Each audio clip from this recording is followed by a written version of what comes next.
venganza. Según diversos testimonios, el hijo de Escobar llegó a considerar seriamente buscar a quienes habían participado en la caída de su padre. Policías, miembros de grupos enemigos, aliados que traicionaron, personas que celebraron su muerte. El deseo de ajustar cuentas era real, y no era algo descabellado. Muchos exhombres del cartel seguían vivos. Había dinero escondido, había contactos, había rutas. La maquinaria del pasado todavía podía moverse. Pero también existía otra realidad: la venganza del hijo de Pablo Escobar. Antes de empezar, necesito que te hagas una pregunta. ¿Y si Pablo Escobar no fue traicionado, sino que eligió morir? Quédate hasta el final, porque lo que vas a escuchar no es la versión oficial. Es la versión de su hijo, el único que habló de lo que ocurrió en esas últimas horas. Si te interesan las historias que incomodan, que rompen mitos y que revelan lo que nadie quiere admitir, suscríbete ahora mismo. Porque esta historia no es la que te contaron en las series. El hombre de dos rostros. Pablo Escobar fue al mismo tiempo el criminal más temido del mundo y el padre más protector dentro de su hogar. Para el Estado colombiano era terrorismo puro. Para miles en Medellín era un Robin Hood moderno. Para su familia era simplemente papá. Pero esa dualidad tenía un costo. Mientras financiaba barrios enteros, también financiaba explosiones. Mientras abrazaba a su hijo, ordenaba asesinatos. Mientras prometía protección, construía un imperio basado en miedo. Su hijo, Juan Pablo Escobar, creció en medio de ese contraste brutal. Una mansión con zoológico privado, autos de lujo, piscinas, guardias armados las 24 horas y al mismo tiempo amenazas constantes, persecuciones, enemigos invisibles. Desde pequeño su padre le enseñó una regla que parecía inquebrantable. Jamás uses el teléfono. El teléfono está muerto. Porque el teléfono conectaba todo. Enemigos, policía, distribuidores, traidores. El teléfono era la debilidad. Y sin embargo, esa sería la herramienta que sellaría su destino. El principio del fin. A comienzos de los años 90, el Estado colombiano decidió que la guerra debía terminar. Se creó el bloque de búsqueda, un grupo élite con recursos ilimitados. Estados Unidos aportó tecnología, inteligencia, rastreo satelital. Y en las sombras apareció un grupo aún más peligroso: los Pepes, personas perseguidas por Pablo Escobar. No eran policías, no seguían protocolos. Eran enemigos personales del capo. Quemaban propiedades, eliminaban socios, atacaban su círculo cercano. Por primera vez, Escobar no solo era perseguido, era cazado. Su red de informantes comenzó a caer. Sus escondites dejaron de ser seguros. Sus hombres empezaron a rendirse. El mito del hombre intocable se estaba desmoronando. Pero todavía había algo que lo mantenía vulnerable: su familia.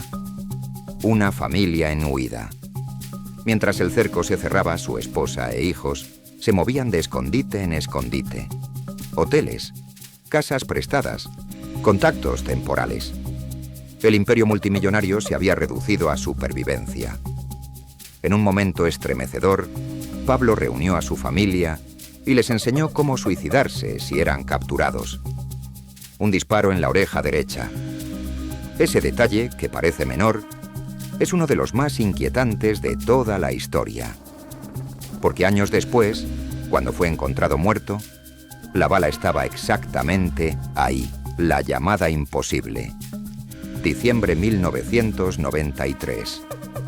Escobar estaba escondido en Medellín, en una casa discreta, vigilando cada movimiento. Sabía que lo estaban rastreando. Sabía que las líneas telefónicas eran monitoreadas. Sabía que una llamada podía delatarlo. Y aún así, llamó. No fue una conversación larga. Fue insistente. Su hijo colgó. Él volvió a llamar. Colgó otra vez. Volvió a marcar. 6 veces. Los sistemas de rastreo detectaron la señal. La triangulación fue inmediata. En menos de 1 hora, helicópteros sobrevolaban la zona. El bloque de búsqueda avanzaba. Los Pepes estaban cerca. El cerco estaba completo. La pregunta es inevitable. ¿Fue un error? ¿Un descuido? ¿O una decisión? El momento decisivo. La versión oficial dice que intentó huir por los tejados, que hubo un enfrentamiento, que cayó abatido tras un tiroteo. Pero Juan Pablo sostiene algo distinto. Dice que su padre sabía exactamente lo que hacía, que comprendía las consecuencias de cada llamada, que entendía que lo estaban rastreando en tiempo real. Y aún así, no dejó de marcar. Según su hijo, ese día Pablo tenía 2 opciones: seguir huyendo y condenar a su familia a una persecución eterna, o exponerse y terminar la guerra. Y si eligió lo segundo, entonces nadie lo traicionó. Ni sus hombres, ni la policía, ni sus enemigos. Se traicionó a sí mismo. Pero esto es solo la mitad de la historia. Vamos a entrar en la despedida secreta en la llamada Casa Azul. En las lágrimas que su hijo asegura haber visto por primera vez. En la teoría que sugiere que el disparo final no fue obra de la policía, sino del propio Pablo. Y si eso es cierto, entonces la caída del capo más poderoso del mundo no fue una derrota. Fue su última decisión. La historia no terminó el día que murió el hombre más buscado del planeta. En realidad, todo comenzó ahí. Cuando el cuerpo de Pablo Escobar cayó sobre aquel tejado en Medellín, el mundo creyó que la pesadilla había terminado. Pero para su hijo, aquello no era el final. Era el inicio de algo mucho más oscuro. Porque mientras Colombia celebraba, un joven de apenas 16 años estaba consumido por una sola idea: venganza. El día que todo cambió. La noticia llegó como un disparo. Pablo Escobar había muerto. Durante años su hijo había vivido rodeado de escoltas, escondites, amenazas y explosiones. Había visto a su padre convertirse en el enemigo número 1 del planeta. Pero también lo había visto como padre. El hombre que quemó millones de dólares para que su hija no muriera de frío. El hombre que le prometía que todo iba a estar bien. Y ahora ese hombre estaba muerto. Pero lo peor no fue la muerte. Lo peor fue lo que vino después. Las celebraciones, las fotos del cadáver, las burlas, los enemigos apareciendo para cobrar cuentas pendientes. En ese momento, dentro de él nació una decisión peligrosa. Si habían matado a su padre, alguien iba a pagar. El plan de venganza. Durante días la rabia lo consumía. No era un adolescente común. Era el hijo del hombre que había puesto al mundo entero contra Colombia. Y todavía quedaban hombres fieles, contactos, dinero escondido. La venganza parecía posible. Según contaría años después, en su mente comenzó a formarse una lista. Políticos, policías, enemigos del cartel, miembros de los Pepes, todos los que de alguna forma habían contribuido a la caída del imperio. Pero había un problema.